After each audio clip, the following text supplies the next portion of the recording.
Hello Subaru fans, we have a Choro-Q, a cartoon version of the Impreza from 2001 I believe, because the packaging says 2001.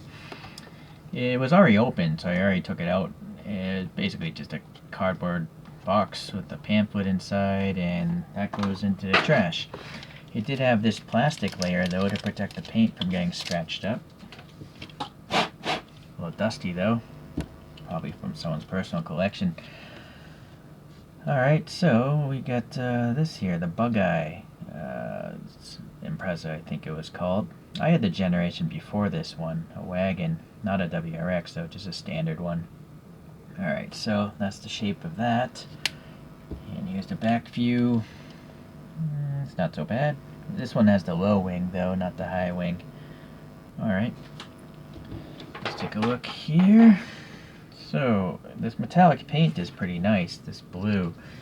The speckling isn't very large, so that's what I like about the metallics from ChoroQ.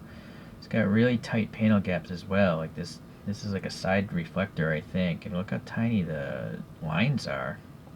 Okay, and then same with the door handles, the fuel filler, really tight lines. I like that. Some nice deep ridging here and a texture here. Unfortunately, no silver paint there. And then these fog lights here, unfortunately no silver paint again. These lights are actually transparent. They're the same transparency as this windshield where you can see the motor. But everything else is painted on top of this clear plastic. So this side doesn't have the fuel filler. Just on your standard 5 spokes. We're going to take care of that problem in a second. And then it's got some red printed graphics here. I like the flared fender there.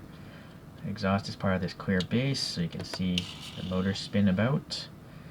And in fact, that would be it. So number 27 is written there. Oops, sorry.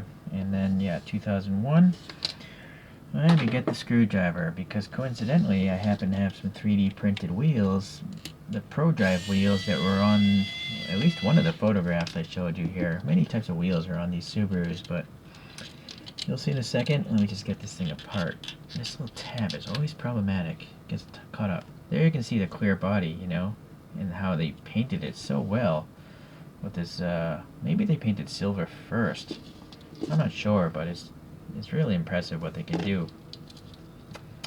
So I gotta take this motor out because I'm gonna use putty to mount my wheels. I gotta take this out as well, and then I have a different motor that I take the axle out of. That pops back in place, and then this goes back in. Gotta get that tab in there, and then I use a regular screwdriver to put it together because that electric one will just strip out the plastic threads.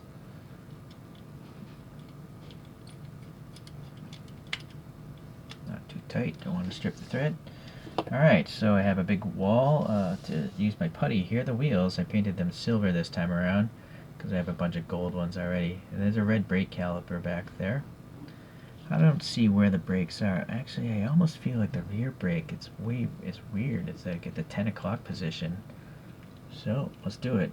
10 o'clock position. Well, alright, more than 9:30. Let's do it here again. Where's the caliper? Kind of in that upper back section. And then the front caliper looks just on the horizontal plane near the door. So, I'm going to say around there.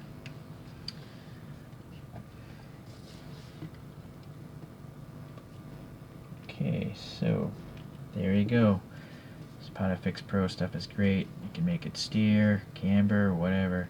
Maybe that's too much camber on that side. And you never really see the putty from the up position anyways, so. Okay, it's obviously lowered ride height. If I had more time, I could actually, you know, lower the tires, but time is of the essence. So let's compare it to a couple other models then. So I do happen to have a Bug Eye Impreza here by BM Creations. It's a really cool 1/64 scale model, which also can steer. You got this steering function here. You can lower the ride height. There's these weird spacers in the chassis. You can adjust the ride height, and it came with the stock set of wheels. This is the aftermarket set of wheels I put on here. Alright, so let's compare those two. Here's a top view for the foreshortening. Yeah, you definitely They're both good in their unique ways, obviously. I think most people would probably steer towards that, but I already have that, so. Alright, let's get this out. Let's compare it to a couple of the Choro-Q-like vehicles. So this is a Subaru R2 with some 3D printed wheels looking like the stock OEM wheels. Again, using putty.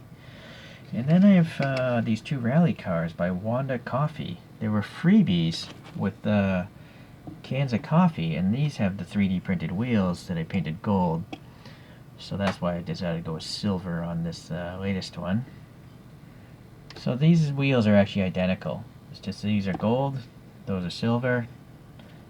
And since this is a street car, I guess I'll just have those with silver wheels. I do have this other Subaru, but it doesn't say anything on the bottom, which makes me think it's either by Kieran or by Suntory Boss. So that is my deformed Subaru collection. You ready? Let's get these guys out. We have a blue car, so we have this blue dude. And that photo in the back. Alright, so this is a good Choro-Q, considering it's from 20 years ago.